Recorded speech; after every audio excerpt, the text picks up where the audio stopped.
Par ce qui va suivre, vous allez voir le parfait mélange entre le spectacle, la danse, l'étrange et le maquillage. Ces choses qui inspirent et qui font de notre jeune artiste ce qu'elle est aujourd'hui. Bon spectacle.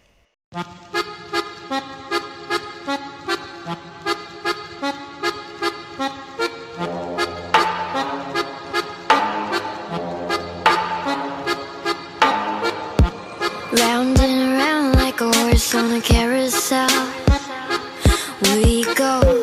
Will I catch up to love? I can never tell. I know chasing after you is like a fairy tale, but I feel like I'm glued on tight to this carousel.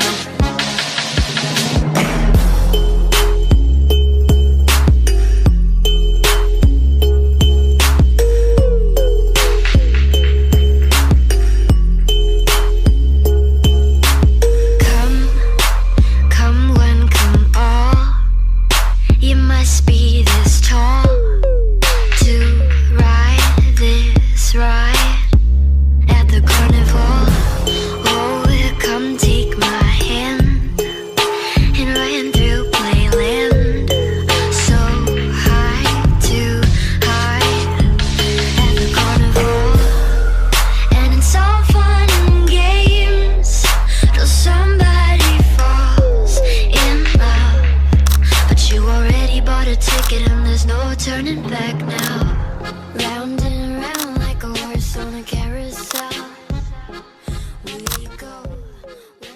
La première étape pour la création de mon personnage est la réalisation de sa prothèse dentaire. Pour cela, je viens faire fondre des boules de plastique polymorphes dans de l'eau bouillante. Attention à ne pas vous brûler car premièrement, je viens l'étendre sur la table pour la rendre le plus plate possible. Ensuite, je viens découper le polymorphe en deux pour garder une partie pour tout à l'heure, mais premièrement ici, je vais faire des petites dents très pointues. La deuxième partie que nous avons gardée va nous permettre de faire l'empreinte de nos dents et d'avoir le rôle de fausse gencive.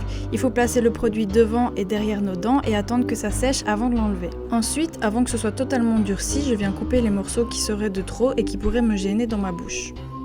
Je viens refaire fondre le haut des petites dents que j'avais créées tout à l'heure, de sorte à ce que le haut de la dent soit plus mou et facilement malléable. Et c'est en les laissant sécher de cette façon que les dents vont coller toutes seules à la prothèse.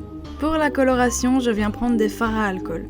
Tout d'abord, je colore toutes les dents dans un espèce de beige et ensuite je viens mettre la gencive en rouge clair et je vais intensifier le rouge entre les creux des dents.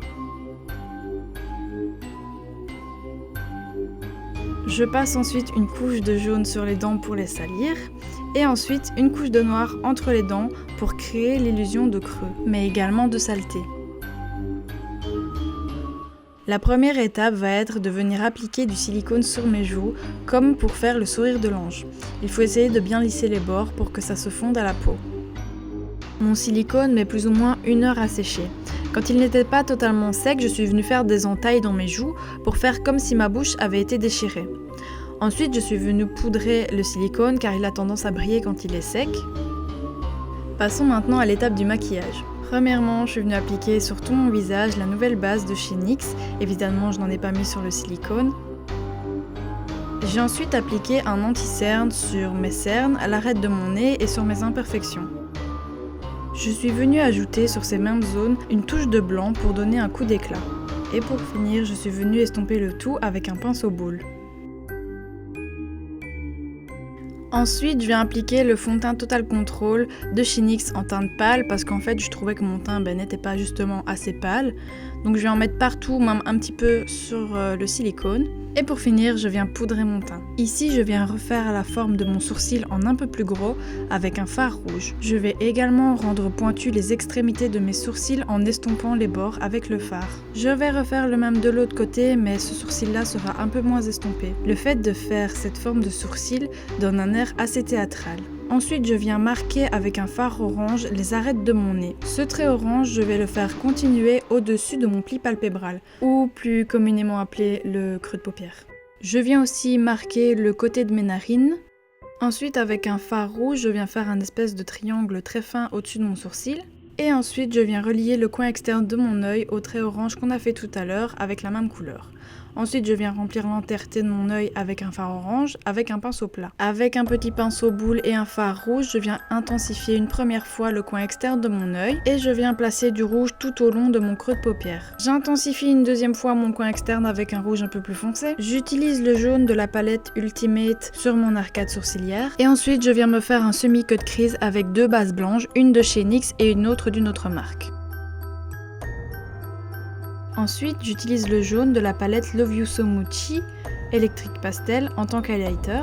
Ensuite, sur ma base blanche, je repasse avec le jaune de la palette Ultimate. Par-dessus, je mets les paillettes jaunes de la palette Mushi. Et ensuite, je viens dégrader le rouge et le jaune pour créer un beau orange. Ensuite, avec un pinceau fin, je viens prélever les paillettes du produit Glitter Gold, donc le doré, et je viens préciser la forme de mon cut crease avec.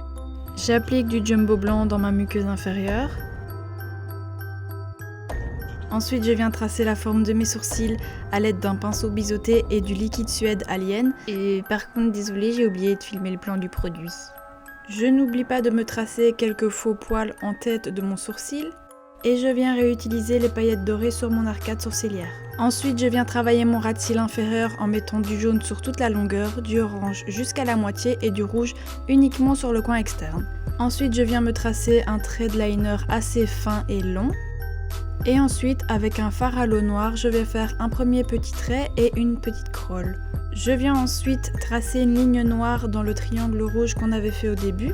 Je viens ensuite tracer 3 lignes au fard à paupières jaune du ras de cils jusqu'au milieu de ma joue. Et ensuite, je viens y faire 3 traits au fard à l'eau noire. Je viens faire un point au fard à l'eau noire sur la ligne du dessus à l'aide du dos d'un pinceau et je viens légèrement intensifier mon ras de cils inférieur à l'aide d'un fard à paupières noir. Ensuite, au fard gras rouge, je suis venue me faire une forme sur le nez que j'ai intensifiée en faisant un contour noir. Avec les crèmes color de chez NYX, je me suis fait des petits points jaune, rouge et orange en faisant un mélange des deux sur les extrémités de mes sourcils premièrement. Ensuite, j'ai fait 3 gros points jaunes pour finir un de mes 2 cut crease. J'ai continué à faire des petits points par-ci et par-là. Évidemment, j'ai utilisé du matériel de nail art, c'était beaucoup plus facile. Je suis venue rajouter le même jaune que tout à l'heure autour de ma crawl car je trouvais que c'était nécessaire. Ensuite, j'ai tapoté au doigt la crème Color SFX rouge autour de la plaie pour créer un effet d'irritation. Et je suis venue avec un premier fard bordeaux dans la plaie pour faire un effet de profondeur. Et ensuite, j'ai coloré avec un liquide Suède tout le long de ma plaie pour faire comme si mon rouge à lèvres s'était étendu jusque là. Et j'ai estompé avec un gros pinceau. J'ai appliqué un rouge à lèvres liquide rouge sur l'ensemble de mes lèvres. Pour ensuite repasser le contour de mes lèvres avec un pinceau et le rouge à lèvres noir de tout à l'heure. J'ai rendu ma lèvre supérieure un peu plus pointue et j'ai essayé de bien dégrader le rouge et le noir. Pour le coup, je suis venue faire une bande sur 2 au fard à l'eau noire ou rouge et pour le bout des formes, je suis venue mettre un peu plus d'eau que de produit pour tapoter le bout avec du papier pour faire un effet sali. Ensuite, je suis venue intensifier et poudrer le tout avec les couleurs noires et rouges de la palette Swear by It et je suis venue me faire un léger contouring du front avec la couleur rouge de la palette Swear by It également. J'ai oublié de le montrer, mais n'oubliez pas de rajouter du faux sang liquide et coagulé dans votre plaie pour un peu plus de gore.